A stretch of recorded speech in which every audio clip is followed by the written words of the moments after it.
S, ಇನ್ನು DK ಸಂಪುಟದಲ್ಲಿ ಮಧು ಬಂಗಾರಪ್ಪ ಆಯ್ಕೆಯಾಗಿದ್ದಾರೆ. ಈಡಿಗ ಸಮುದಾಯದಿಂದ ಸಚಿವರಾಗುವುದಕ್ಕೆ ಪೈಪೋಟಿ ಇದೆ.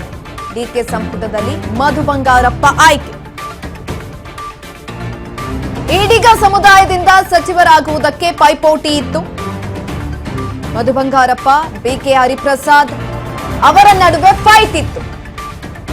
ಬಿಕೆಗೆ ಕೆಪಿಸಿಸಿ ಆದ್ರೆ ಮಧು ಬಂಗಾರಪ್ಪಗೆ ಮಂತ್ರಿಗಿರಿ ಫಿಕ್ಸ್ ಇದೆ. ಈಗ ಡಿಕೆ ಸಂಪುಟದಲ್ಲಿ ಮಧು ಬಂಗಾರಪ್ಪ ಇರ್ತಾರೆ, ಆಯ್ಕೆಯಾಗ್ತಾರೆ. ಡಿಕೆ ಸಂಪುಟದಲ್ಲಿ ಮಧು ಬಂಗಾರಪ್ಪ ಆಯ್ಕೆಯಾಗಿರುವಂಥದ್ದು. ಈಡಿಗ ಸಮುದಾಯದಿಂದ ಸಚಿವರಾಗುವುದಕ್ಕೆ ಪೈಪೋಟಿ ತುಂಬಾ ಜೋರಾಗಿತ್ತು.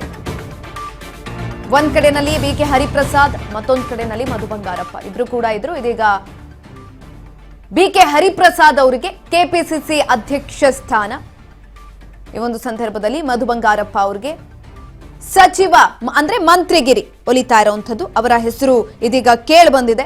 ನೋಡಿ, ಒಂದು ಲೀಸ್ಟ್ ರೆಡಿ ಆಗಿತ್ತು. ಆ ಲೀಸ್ಟ್ ಅಲ್ಲಿ ಮಧು ಬಂಗಾರಪ್ಪ ಅವರ ಹೆಸರು ಇರಲಿಲ್ಲ. ಆದ್ರೆ ಇದೀಗ ಕೊನೆ ಕ್ಷಣದಲ್ಲಿ ಇವರ ಹೆಸರು ಕೂಡ ಸೇರ್ಪಡೆಯಾಗಿರುವಂತದ್ದು. ಇನ್ನೇನು ಕೆಲವೇ ಗಂಟೆಗಳಲ್ಲಿ ಡಿಕೆಶಿ ಪ್ರಮಾಣ ವಚನವನ್ನ ಕೂಡ ಸ್ವೀಕಾರ ಮಾಡ್ತಾರೆ. ಅವರ ಜೊತೆಯಲ್ಲಿ ಇವರೆಲ್ಲರೂ ಕೂಡ ಪ್ರಮಾಣ ವಚನವನ್ನ ಸ್ವೀಕಾರ ಮಾಡುವಂಥದ್ದು. ಇದೀಗ ಬಿಕೆ ಹರಿಪ್ರಸಾದ್ ಅವರು ಕೆಪಿಸಿಸಿ ಅಧ್ಯಕ್ಷ ಸ್ಥಾನಕ್ಕೆ ಫೈನಲ್ ಆಗಿದ್ರೆ, ಮತ್ತೊಂದು ಕಡೆನಲ್ಲಿ ಮಧು ಬಂಗಾರಪ್ಪ ಅವರು ಡಿಕೆ ಸಂಪುಟಕ್ಕೆ ಆಯ್ಕೆ ಆಗಿರುವಂಥದ್ದು. ತುಂಬಾ ಪೈಪೋಟಿ ಇತ್ತು.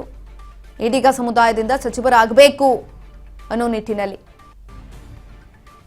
ಒತ್ತಾಯವನ್ನು ಕೂಡ ಮಾಡಲಾಗಿತ್ತು. ಇದೀಗ ಅದಕ್ಕೆ ಸರಿ ಎನ್ನುವಂತೆ ಮಧು ಬಂಗಾರಪ್ಪ ಅವರನ್ನ ಆಯ್ಕೆ ಮಾಡಲಾಗಿದೆ. ಡಿಕೆ ಸಂಪುಟದಲ್ಲಿ ಮಧು ಬಂಗಾರಪ್ಪ ಅವರು ಕೂಡ ಇರ್ತಾರೆ.